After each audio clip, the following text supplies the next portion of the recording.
좀 아까운 내용인 것 같아서 여러분하고 좀 나누려고 합니다. 제가 그냥 있는 그대로 다 읽어드릴게요. 안녕하세요. 프랑스 교포 3세입니다. 저 한국에 온 지 몇 년 됐어요.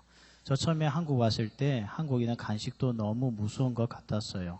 저 점심 먹고 왔더니 과장님이 입가심으로 계피사탕 먹을래? 했어요. 저 한국 사람들 소피국 먹는 거 알았지만 계피까지 사탕으로 먹을 줄은 몰랐어요. 저 드라큘라도 아니고 무슨 계피로 입가심 하냐고 싫다고 했더니 그럼 눈깔 사탕은 어때? 하셨어요. 저 너무 놀라서 그거 누구 거냐고 했더니 과장님이 씩 웃으면서 내가 사장님 거 몰래 빼왔어 했어요. 저 기절했어요. 눈 떠보니 과장님 저 보면서 기억 많이 약해졌다며 몸보신 해야 한다고 내 집으로 가자고 했어요. 그래서 저 너무 불안해서 무슨 보신이냐 했더니 과장님이 제 어깨를 툭 치시며 가서 우리 마누라 내장탕 먹자 했어요. 저 3일간 못 깨어났어요. 집에 가는 길에서 식당 간판 보고 더 놀랐습니다. 할머니 뼈다국 해장국 미칠 뻔했어요. 근데 이거 보고 완전 돌아버렸어요. 할머니 산채 비빔밥. 우리는 다음 주에 이제 매주 감사줄로 지키게 됩니다. 이 프랑스 교포 3세가 와서 놀라만도 하죠. 뭐 옛날에 그런 말도 있었잖아요. 한국 왔을 때 가장 무서웠던 게 가스통 오토바이 싣고 달리는 거 보고 기절한 줄 알았다고요. 참 우리 한국에 우리가 익숙해지다 보니까 우리는 한국이 참 좋죠. 우리나라 같이 좋은 데가 없는 것 같습니다. 뭐 전화 한 통화만 하면 새벽이고 낮이고 배달 다 시켜주는 이런 나라가 어디 있어요. 그러다 보니까 우리가 참 좋은 면도 있지만 또 너무 우리가 익숙한 곳에 살다 보니까 우리 안에 감사가 없을 때도 참 많은 것 같습니다. 다음 주일은 맥주 감사주일입니다. 맥주가 아닙니다. 맥주 감사주일입니다. 보리 맥자를 써가지고요. 보리를 갖다 보통 6월달에 이렇게 수확을 하지 않습니까? 그래서 우리가 1년에 2번을 감사는 절기도 지키고 있습니다. 그래서 우리가 다음 주 맥주 감사주일인데요. 여러분 1월달부터 6월달까지 우리가 상반기를 보내면서 하나님께서 우리가 쏟아주셨던 그 은혜가 얼마나 큰지 우리가 한 주 동안 묵상하면서 다음 주일날 우리가 맥주 감사주일로서 하나님 앞에 감사의 예배를 드릴 수 있는 그런 한 주간의 준비가 있기를 소원합니다. 오늘 우리가 읽었던 다윗의 시도 마찬가지입니다. 오늘 이렇게 1절에 보면 이게 18편 앞에 보면 이렇게 되어 있어요. 여호와의 종 다윗의 시 인도자를 따라 부르는 노래. 여호와께서 다윗을 그 모든 원수들의 손에서와 사울의 손에서 건져주신 날에 다윗이 이 노래의 말로 여호와께 아뢰어 이르되 이렇게 부제목을 달고 있습니다. 배경을 달고 있는데 다윗에게는 엄청난 일들이 많이 있었죠. 그 인생에. 근데 그가 이 모든 환난을 다 통과하고 난 이후에 역경이 다 끝나고 난 이후에 그가 이 결과에 대해서 묵상을 하면서 이 모든 것들은 다 하나님의 은혜요. 하나님 때문이었다. 그래서 그가 오늘 50절 마지막에 보면 내가 하나님을 감사하고 하나님께 찬양하겠나이다 하고 그가 이 시편을 마무리 짓고 있습니다. 여러분 오늘 다윗은요. 자기의 역경을 이기게 하신 하나님 그 하나님을 깊이 묵상하면서 그는 50절이나 되는 이 긴 시편 속에 하나님께 감사하고 찬양하고 있다는 거죠. 이것이 참 우리의 믿음의 선배들은요. 하나님을 향한 감사가 흘러넘쳤던 사람들입니다. 우리도 오늘 이 시편 18편을 통하여서 우리 안에 잠자고 있는 이 감사가 다시 깨어나서 하나님 앞에 감사하고 찬양하는 놀라운 은혜의 시간이 될 줄 믿습니다. 오늘 다윗이 왜 그가 이 역경을 극복할 수 있었는가? 그가 어떻게 역경을 극복하고 하나님 앞에 감사할 수 있었는가? 먼저 1절에 보면 이렇게 고백하고 있죠. 나의 힘이신 여호와여 내가 주를 사랑한나이다. 이 내가 주님을 사랑합니다. 이 고백은 구약 성경에 딱 한 번밖에 나오지 않습니다. 아니 내가 하나님을 사랑합니다 라고 고백한 사람은 성경에 다윗 한 명밖에 없습니다. 우리는 이 말씀이 곳곳에 있는 것으로 알고 있죠. 오늘 시편 18편 한 번밖에 나오지 않습니다. 창세기부터 말라기서까지 딱 한 번 나오고 내가 하나님을 사랑합니다 라고 입으로서 공개적으로 고백하는 사람은 다윗 한 명밖에 없습니다. 이 고백이 얼마나 멋있는 고백인지 아시겠죠. 얼마나 가치가 있는 고백인지 아시겠죠. 오늘 정말 이 다윗의 고백이 우리의 고백이 될 줄 믿습니다. 사절에 보면 다윗이 얼마나 어려움을 당했는가 하면 사망의 줄이 자기를 이렇게 붙잡고 있었다고 이야기해요. 불의의 장수, 다음 말로 하면 멸망의 물살이 자기에게 다가왔다는 겁니다. 그리고 무덤의 줄이 자기를 붙잡고 있었고 죽음의 덫이 자기를 오늘도 넘어뜨리려고 했다는 거예요. 죽음, 사망, 그리고 멸망, 그리고 무덤. 이 네 가지는 인간에게 있어서 가장 두려움의 단어 아닙니까? 이 네 가지의 모든 상황을 겪어왔던 다윗, 그 다윗이 이런 위기 때마다 그가 살아오면서 마음을 감옥같이 만들지 않았다는 거예요. 그 마음이 답답해져 있고 그 마음이 닫혀 있고 굳어져 있었던 것이 아니고 그는 이런 상황을 당하면서 사망, 죽음, 무덤, 그리고 멸망, 그 이 엄청난 일을 겪으면서도 그는 그 마음 속에 감사와 찬양과 예배가 살아있었다는 것입니다. 참 머리 있는 인물인 것 같아요. 왜 그는 이 마음이 감옥과 같이 되지 않았겠습니까? 우리는 조그만 계획대로 안 되어도 삶이 어두워지기 시작하고 조그만 일이 안 풀리면 스트레스 받아서 그 다음부터 삶이 낙심해지기 쉬운데 다윗의 이는 정말 엄청난 일을 겪으면서 죽을 것 같은 그 인생 속인데도 불구하고 그의 마음을 감옥과 같이 만들지 않고 오늘 하나님을 찬양하고 하나님께 감사하는 그가 될 수 있었던 이유가 1절에 나와 있다는 거예요. 그것은 하나님의 사랑이었습니다. 다윗은 하나님의 사랑을 너무나 깊이 깨닫고 있는 자였기 때문에 그가 오늘 하나님을 사랑합니다 했던 이야기는 말은 그냥 나온 것이 아니고요. 그가 하나님의 사랑을 너무너무 깨닫고 나니까 그 입에서 그도 저절로 나왔던 고백이 나도 하나님 사랑해요. 이 고백이라는 겁니다. 여기 오늘 사랑한다는 이 단어가요. 하나님 사랑합니다. I love God. 이 단어가 레헴이라고는 명사형에서 파생되어서 나왔어요. 레헴이 뭔가 하면요. 이는 의미입니다. 어머니의 자궁 모태라는 뜻이에요.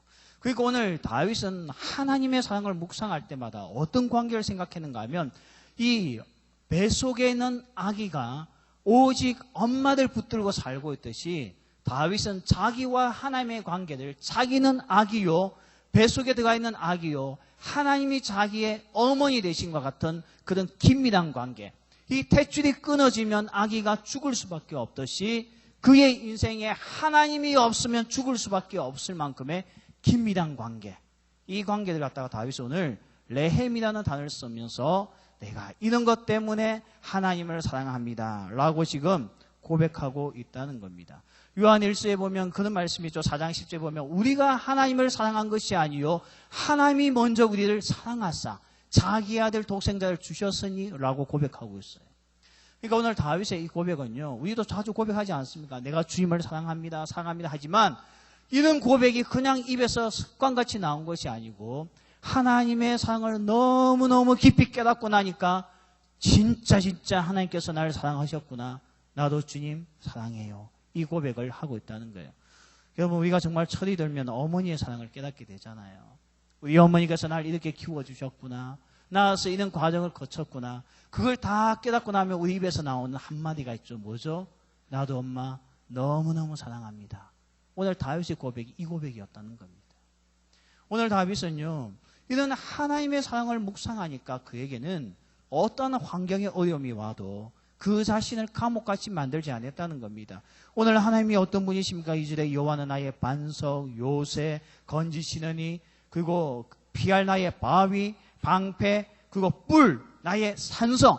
하나님이 자기를 방어해주고 있다는 거예요. 뭐와 같이 방어한다고요? 반석같이, 요새같이, 그리고 바위같이, 방패같이, 산성같이 자기를 보호하고 있다는 겁니다.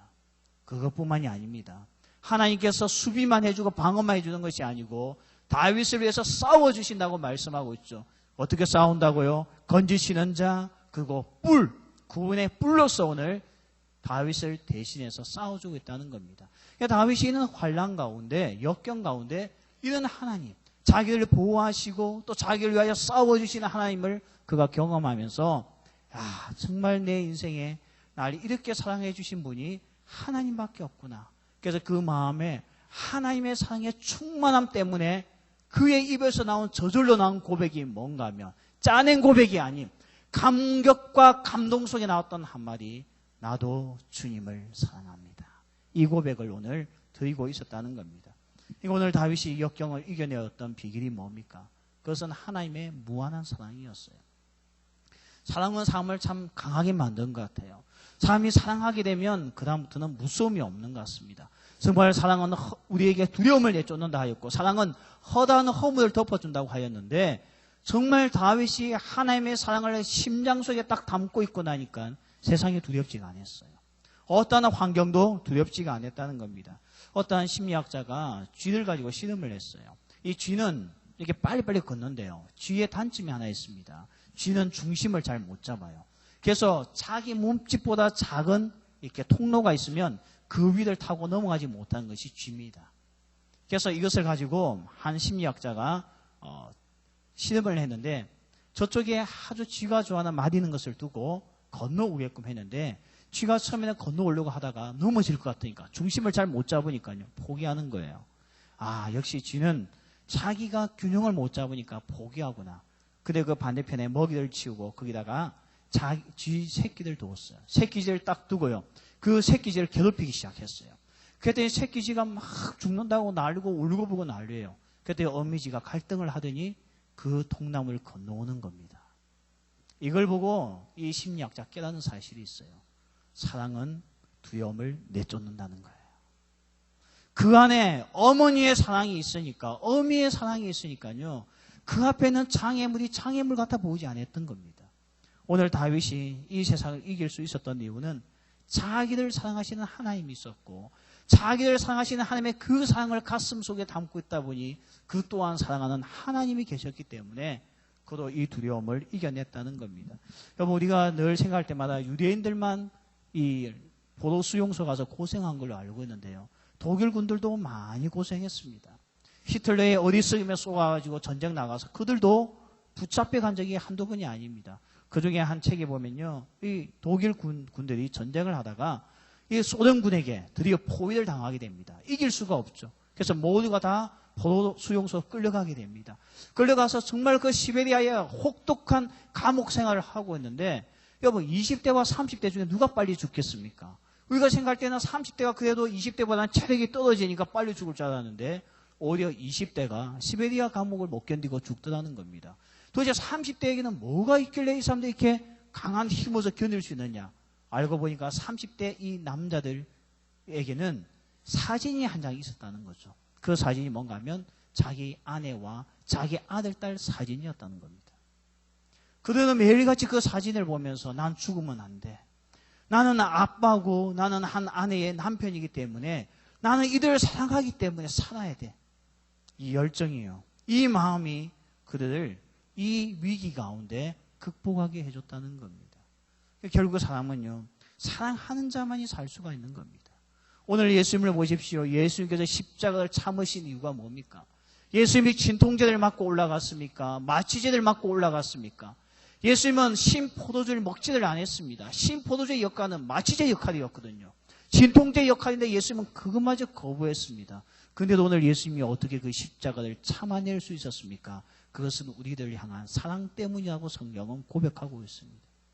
오늘 이와 같이 내 안에 하나님의 사랑이 있을 때에, 그리고 우리가 하나님이 나를 얼마나 사랑하셨는지를 깨닫게 될 때에 우리 안에도 두려움을 이겨낼 수 있는 하나님의 은혜가 있는 줄 믿습니다. 부활하신 후에 예수님께서 제자들 다시 만나시죠. 제일 먼저 만났던 제자는 베드로였습니다. 그는 예수님을 배반한 자였고 예수님에게 큰 상처를 주었지만 그도 상처를 받았던 인물이었어요. 예수께서 베드로를 만나서 면접을 했습니다. 이 베드로가 앞으로 이 사도가 되어서 이 땅을, 이 세계 열방에 복음을 전할 수 있는지 예수께서 찾아가서 면접을 했습니다. 그때 던졌던 예수님의 면접 질문이 뭡니까? 너가 날 사랑하느냐? 질문합니다. 면접의 질문이 심플했어요. 너 이 세계 복음화의 전략이 뭐냐? 이렇게 도덕적으로 악해지고 적결 로마가 미치듯이 날뛰고 있을 때에 너는 예수님의 사도로서 무엇을 할 수 있느냐? 예수님은 묻지 않았어요. 예수님께서 오늘 이 베드로에게 물었던 질문은 하나입니다. 너가 날 사랑하느냐? 너가 이 모든 사람들보다 나를 더 사랑하느냐? 너가 이 세상에 있는 모든 것보다 나를 더 사랑하느냐? 내 주님을 사랑합니다. 오, 주님만이 아십니다. 이 세 마디의 답에 하나님께서는 베드로에게 이 세상의 열방의 복음화를 맡겼다는 겁니다. 오늘 하나님께서 이 역경 가운데 살아가는 우리에게 참된 감사와 찬양이 흘러나오기 위해서 우리가 오늘 회복해야 될 게 있습니다. 이번 한 주 동안 우리가 묵상하면서 회복해야 될 것이 있는데, 그것은 다윗과 같던 하나님의 사랑을 깨닫고 다시 우리 안에 불일 듯 일어나는 그런 은혜가 있는 한 주가 되기를 소원합니다. 정말 우리는 감사라고 생각한다면 내게 6개월 동안 뭐가 주어졌지? 내가 얻은 것이 뭐가 있지? 내 마음의 소원이 몇 가지가 이루어졌지? 우리는 감사의 조건을 거기서 찾고 있지만 다윗은 거기서 찾지 않았어요. 오늘 그 입에서 찬양이 흘러나오고 감사가 나오고 아무도 하지 않았던 고백, 나도 하나님을 사랑합니다 라고 고백했던 이 다윗의 고백은 하나님의 사랑을 그 마음에서 깨닫고 묵상할 때에 나왔던 참된 고백인 줄 믿습니다. 저는 오늘 이 고백이 우리 모든 청년들의 고백이 될 줄 믿습니다. 한 주 동안 우리 안에 어둠이 다 떠나가고 우리 마음속에 하나님의 사랑을 깨달았어. 우리도 하나님이 나의 요새시요, 나의 바위시요, 나의 산성이시요, 나를 위하여 건져주시는 자시요, 나의 뿌리시요 고백하여서 하나님 앞에 참된 감사가 우리 입술 가운데 흘러나오는 하나님의 놀라우신 은혜가 있을 줄 믿습니다. 두 번째, 오늘 다윗이 역경 가운데서 하나님 앞에 이와 같이 찬양하고 감사할 수 있었던 이유는 29절에 보면 나와 있습니다. 우리 29절 우리 다 같이 한번 읽겠습니다. 29절 좀 띄워주세요. 아까 우리 못 읽었잖아요. 없습니까? 그럼 제가 읽겠습니다. 내가 주를 의뢰하고 적군을 향해 달리며 내 하나님을 의지하고 담을 뛰어넘나이다. 오늘 다윗이 하나님 앞에 역경 가운데서 그가 무너지지 않았던 이유는 하나님을 의뢰하는 믿음이었습니다. 하나님을 의지했다는 거예요. 그가 하나님을 의지하고, 오늘 이 표현이 멋있어요. 그가 하나님을 의지하고 뭐 했습니까? 자빠져 누워 있었습니까? 아닙니다. 그가 오늘 하나님을 의지하고 뭐 했습니까? 적군을 향해 달렸다. 적군을 향해 달렸다는 거예요. 그가 하나님을 의지하고 어떻게 했다고 되어 있습니까? 하나님을 의지하고 담을 넘었다는 거예요. 담을 넘었다는 거. 학교 담 아닙니다. 야자하기 싫은 담 아닙니다. 오늘 그가 담을 넘었다는 거예요. 이 담은 어떤 담이냐? 장벽과 장애물을 이야기하고 있죠. 오늘 다윗의 인생 가운데 다윗에게도 다윗이 한 번도 포기하지 않는 이유가 있습니다. 장벽 앞에, 장애물 앞에 그가 포기하지 않은 이유가 뭡니까? 그것은 의지할 하나님이 계셨기 때문에 그는 하나님을 의지하고 적군을 향해서 달렸고, 적군을 향해서 달릴 뿐만 아니라 그 앞에 있는 장애물인 담을 뛰어넘었던 인물이 다윗입니다. 그가 오늘 왜 이 고백을 할 수가 있었습니까? 그에게는 하나님이 계셨기 때문입니다. 강하신 하나님, 힘대신 하나님이 계셨기 때문에 그가 하나님을 의지하고 담을 뛰어넘었다는 겁니다.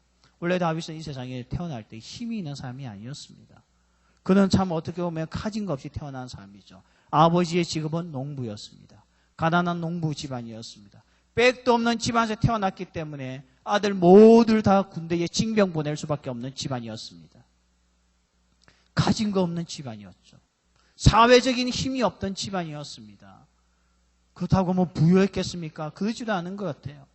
그게다가 다윗은 체구가 적은 사람이었습니다. 왜냐하면 골리앗이 다윗을 보고 웃었거든요. 그러면서 소년 같은 놈, 어린아이 같은 놈 하면서 다윗의 체구를 보고 웃었습니다. 비웃었습니다. 이것은 솔로몬만 비웃었던 게 아닙니다. 그의 아버지도 다윗을 그런 인물로 보지 않을 만큼 가정에서도 소외당하는 자였습니다. 다윗은 세상적으로 볼 때는 내세울 게 없는 자였습니다. 체구가 건장했던 것도 아니고, 뭐 그렇다고 오늘 나올 때 집안의 백그라운드가 좋았던 사회적인 힘을 가지고 있는 집안도 아니었고, 개인으로 보아도 그렇게 아버지가 믿음직하고 뭐 어디 남에게 내볼 만한 그런 능력자도 아니었습니다. 예전에 제가 한번 우리 청년들하고 내적 치유를 하는데요. 한 자매가 그 고백을 하더라고. 우리 청년들 앞에서요.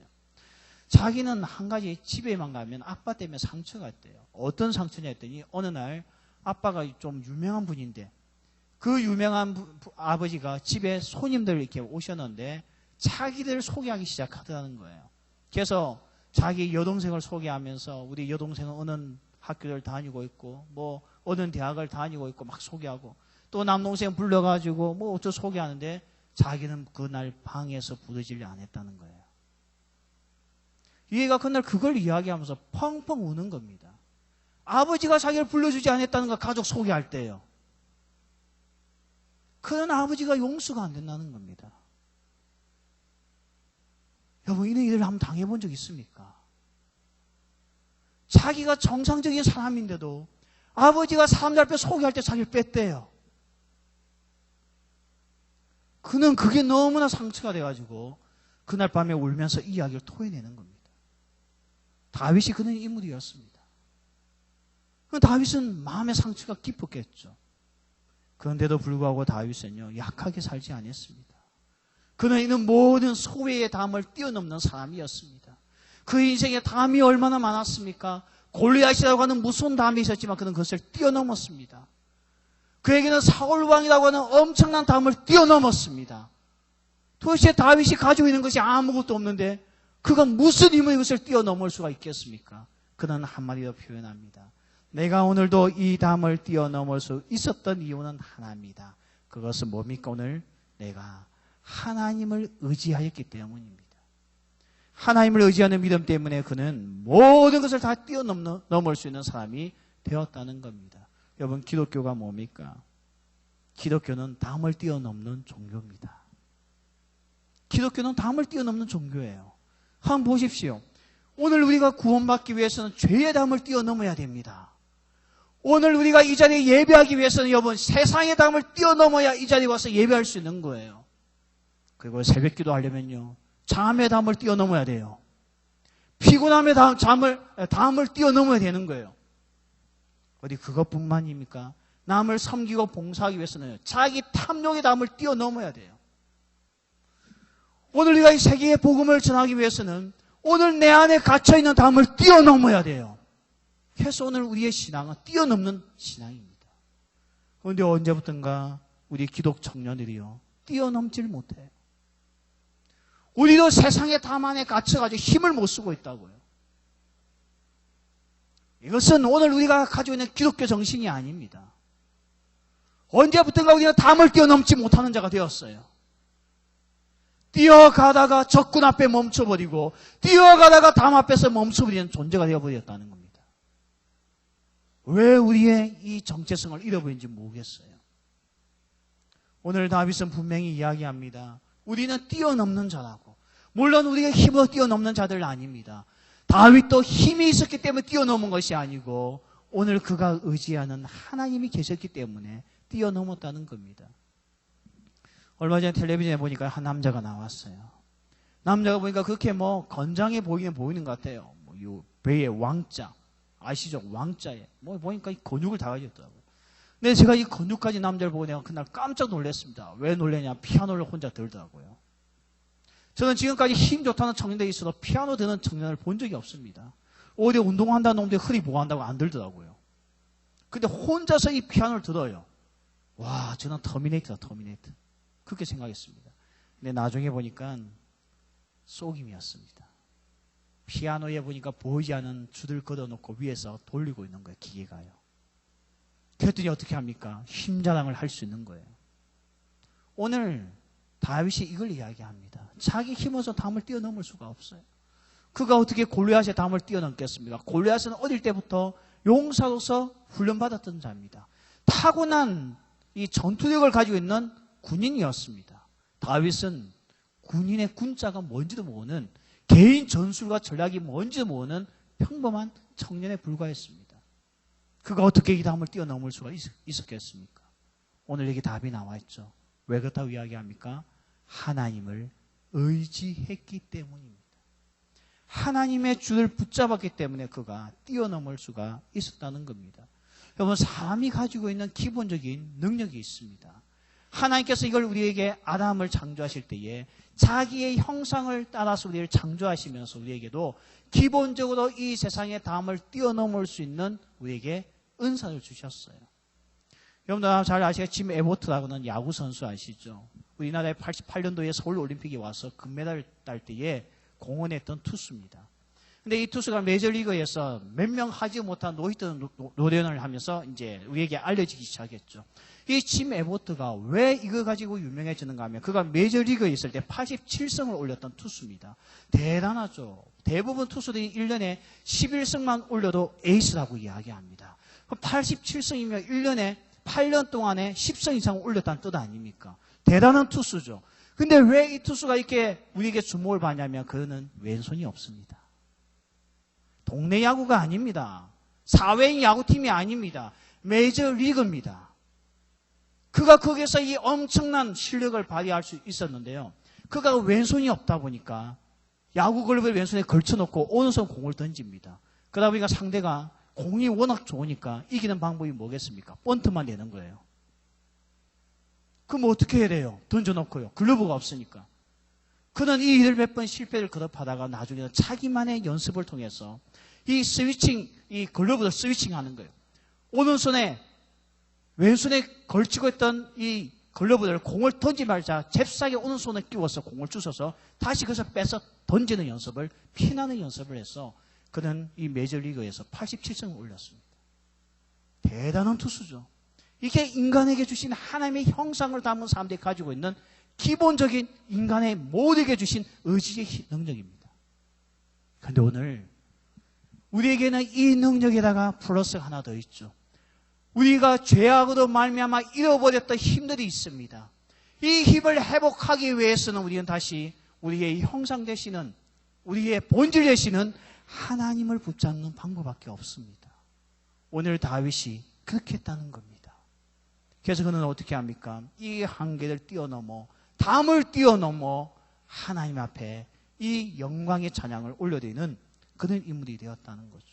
정말 그렇게 놓고 보면요, 오늘도 하나님을 믿었던 우리 현대 역사에만 봐도 이 담을 뛰어넘은 사람들이 참 많습니다. 헬렌 켈러를 보십시오.